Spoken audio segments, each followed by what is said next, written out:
सबसे छोटी बेटी है मनु महाराज की प्रसूति।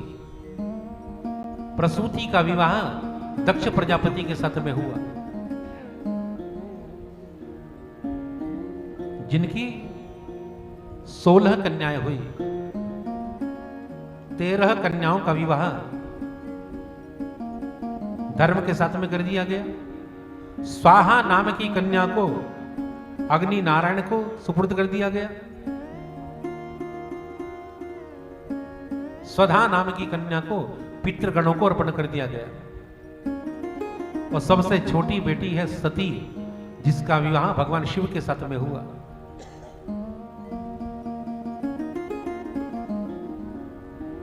दक्ष को प्रजापति का पद मिल गया और प्रजापति बनते ही दक्ष को अहंकार हो गया। गोस्वामी तुलसीदास ने तो कहा है, नहीं को वस जन्मा जगमाही प्रभुता पाही जाही मद नाही। प्रभुता को पाकर मद हो ही जाता है। पकार और मकार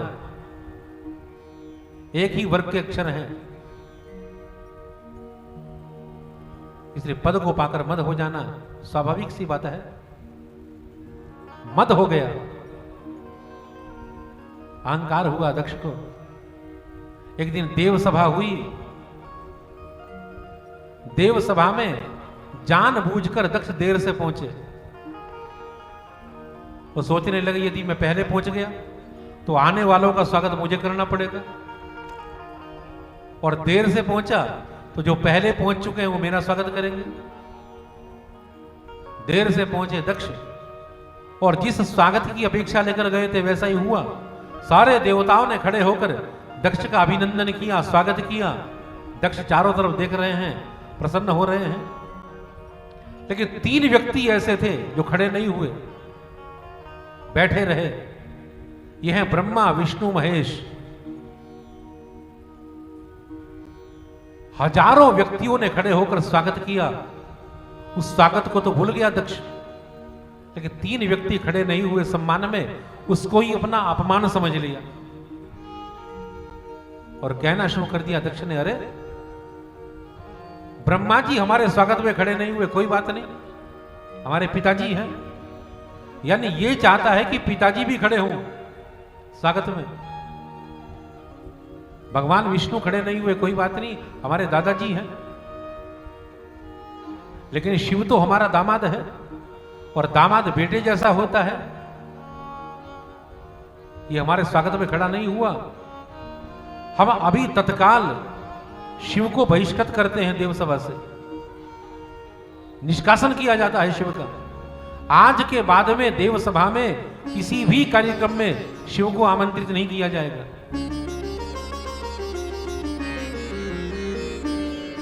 भगवान शिव पर तो कोई प्रभाव नहीं हुआ, लेकिन नंदीगण खड़े हो गए, उन्हें अच्छा नहीं लगा। वो कहने लगे, रे महाराज, हमारे प्रभु बिल्कुल शांत बैठे हुए हैं और आप एक के बाद एक अपशब्द बोले जा रहे हो। मैं अभी शाप देता हूं, आपका ये सिर ही आपके धड़ पर नहीं रहेगा। दक्ष को शाप दे दिया नंदी ने। दक्ष की ओर से भृगु ऋषि खड़े हो गए और भगवान शिव के गणों को शाप देने लगे। लोग तुम्हें पाखंडी कहेंगे। भगवान शिव के गण ब्राह्मणों को शाप देने लगे, जाओ जाकर तुम धनहीन हो जाओ, शिवहीन हो जाओ। झगड़ा बढ़ने लगा। भगवान शिव को अच्छा नहीं लगा। भगवान शिव खड़े हुए और पहुंच गए कैलाश पर। अपनी ससुराल में किसी का अपमान हो जाए, झगड़ा हो जाए, तो सारा गुस्सा जाकर अपनी पत्नी पर उतारता है। देखो तुम्हारे पिताजी ने हमारा अपमान कर दिया।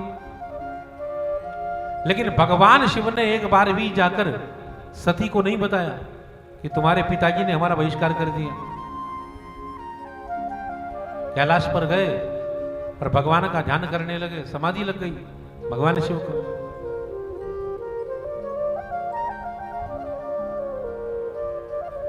इधर दक्ष ने विचार किया कि शिव का बहिष्कार तो हमने कर दिया, लेकिन बहिष्कार का मजा भी चखाना चाहिए।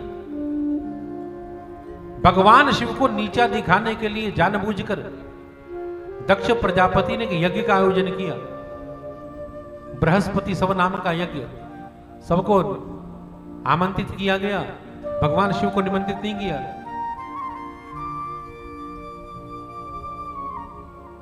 भाई भाई में झगड़ा हो जाए, पिता में बेटे में झगड़ा हो जाए, ससुर दामाद में झगड़ा हो जाए, तो आस पड़ोस के जो लोग होते हैं वो झगड़ा देखते हैं, तमाशा देखते हैं। समस्या को सुलझाने वाले बहुत कम लोग होते हैं। तो सारे देवताओं को पता है कि आजकल ससुर दामाद में अनबन है, तो सारे देवता जा रहे हैं दक्षिण नगरी में, हरिद्वार में, कनकल में, यहीं पर यज्ञ हुआ।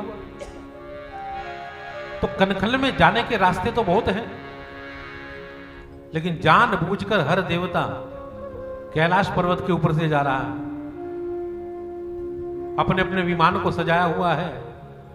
सारी देवियां झांक झांक कर देख रही हैं कि सती हमसे पूछे और बढ़ा चढ़ा कर बताएं कि तुम्हारे पिताजी के घर में हम जा रहे हैं और तुम्हारे पास निमंत्रण भी नहीं है।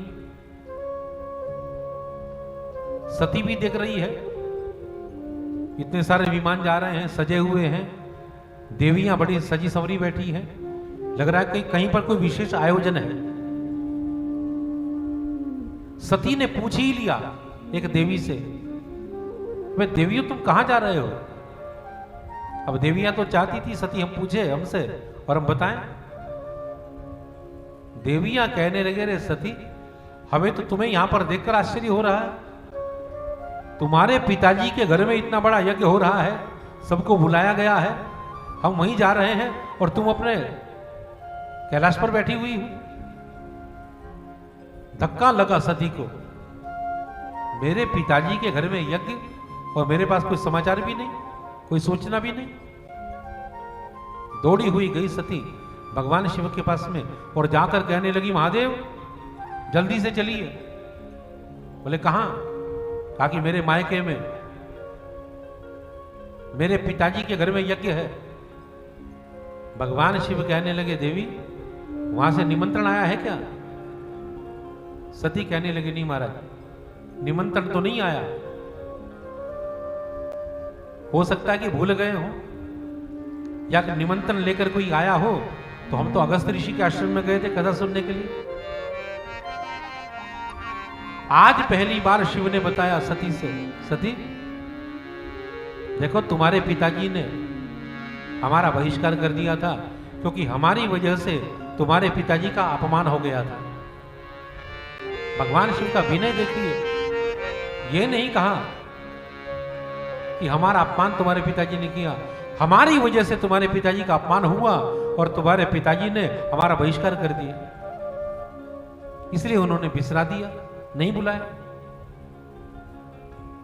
अब सती प्रार्थना करने लगी, महादेव बिना निमंत्रण के भी हमें चले जाना चाहिए पिताजी के यहां पर। यदि हम नहीं गए तो अनर्थ हो जाएगा, संबंध खराब हो जाएंगे, रिश्ता बिगड़ जाएगा। लेकिन बिना निमंत्रण के भी यदि हम चले गए तो आप देखना हमारा सम्मान होगा। अपना अपना पद जानकर, मैं तो बेटी हूं ना, तो पिताजी को फटकारूंगी मैं जाकर, पिताजी से कहूंगी देखो मैं बिना बुलाई मेहमान हूं आपके घर में, आपने तो बुलाया नहीं था।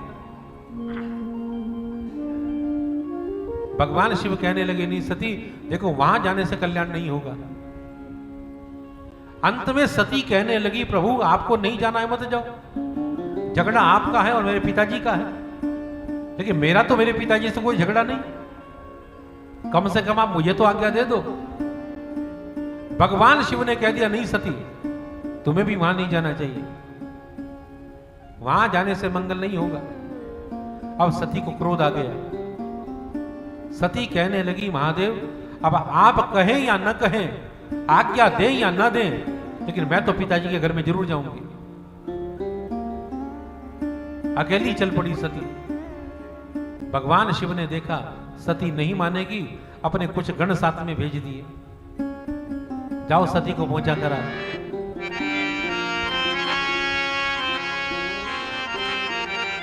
कर देखा हर जतन बहु, रही न दक्ष कुमारी, दिए मुख्य गण संग तब, विदा कीन त्रिपुरारी, विदा कीन त्रिपुरारी। विदा कर दिया सती को। सती विचार करते हुए जा रही है कि बहुत दिनों बाद जा रही हूं अपने मायके में, अपनी माता से मिलूंगी, बहनों से मिलूंगी, पिताजी से मिलूंगी, आनंद आएगा बहुत। विचारों में खोई हुई सती पहुंच गई। मां तो मां होती है, आगे बढ़कर मां ने हृदय से लगा लिया सती को। बहनें मिली, बहनें व्यंग कर रही हैं। माता तो बड़े आनंद से मिली, आदर से गले से लगा लिया। सादर भले ही मिली एक माता, सादर भले ही मिली एक माता, सादर भले ही मिली एक माता, सादर भले ही मिली एक माता। भगिनी मिली बहुत मुस्काता, भगिनी मिली बहुत मुस्काता, भगिनी मिली बहुत मुस्काता, भगिनी मिली बहुत मुस्काता। सादर भले ही मिली एक माता, सादर भले ही मिली एक माता। मां बड़े आनंद से मिली, आदर से मिली, लेकिन भगिनी मिली बहुत मुस्कुराता। मुस्कुराना बहुत अच्छा होता है, लेकिन बहुत मुस्कुराना ये व्यंग का लक्षण होता है। बहनें कह रही हैं, अरे सती बहुत अच्छा हुआ तू आ गई, अरे तेरे पिता का घर है, निमंत्रण नहीं मिला तो क्या है। व्यंग कर रही है। सती अपने पिताजी से मिलने के लिए गई। यज्ञशाला में यज्ञ की तैयारी करा रहे हैं दक्ष। सामने खड़े हुए अपने पिता को जब देखा तो पिता के गले लगने के लिए सती भागने लगी और आगे बढ़कर बेटी को गले से लगाने के बजाय दक्ष ने अपना मुंह घुमा लिया। भागते भागते सती स्तंभित हो गई, रुक गई सती। विचार करने लगी, अब मुझे क्या करना चाहिए। अगर मैं यहां पर रुकती हूं तो अपमान होता है, और कैलाश पर जाती हूं तो भगवान शिव पूछेंगे दाक्षायणी क्या हुआ, वापस क्यों आ गई। क्या जवाब दूंगी भगवान शिव को। अब धीरे धीरे सती चली ईशान कोण की ओर, जहां पर हर यज्ञ में भगवान शिव का भाग होता है, लेकिन वहां जाकर देखा भगवान शिव का तो भाग ही नहीं है। आमंत्रित ही नहीं किया गया भगवान शिव को। अब खड़ी होकर सती ने अपने पिता को डांटना शुरू किया, पिताजी आप किसका अपमान करना चाहते हो, जिनको न मान की चिंता है न अपमान की चिंता है, हम उनका अपमान करना चाहते हैं। आज मुझे बड़ी ग्लानि है कि मेरा जो ये शरीर है ये आपके शुक्र के द्वारा संभूत है। इस शरीर को मैं नहीं छोड़ूंगी। भगवान के तीसरे नेत्र का ध्यान किया भगवती सती ने, और योगाग्नि में अपने शरीर को जलाकर भस्म कर दिया।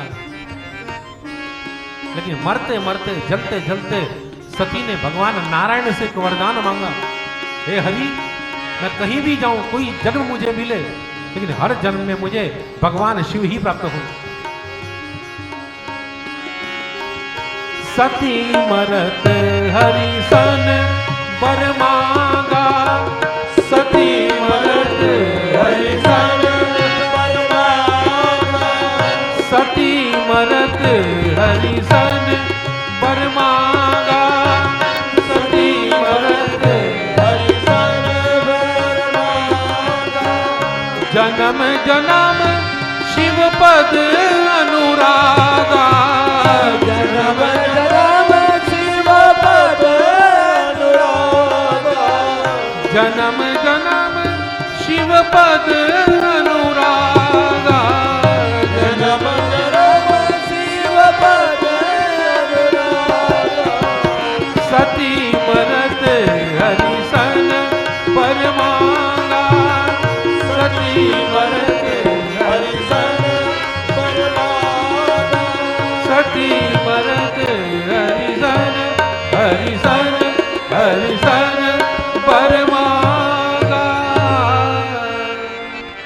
बर मांगा, बर मांगा।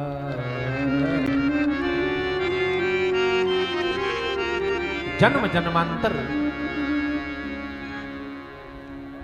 मेरा अनुराग शिव के चरणों में बना रहे, इसलिए पार्वती बनकर हिमालय के घर में जन्म लेती है सती।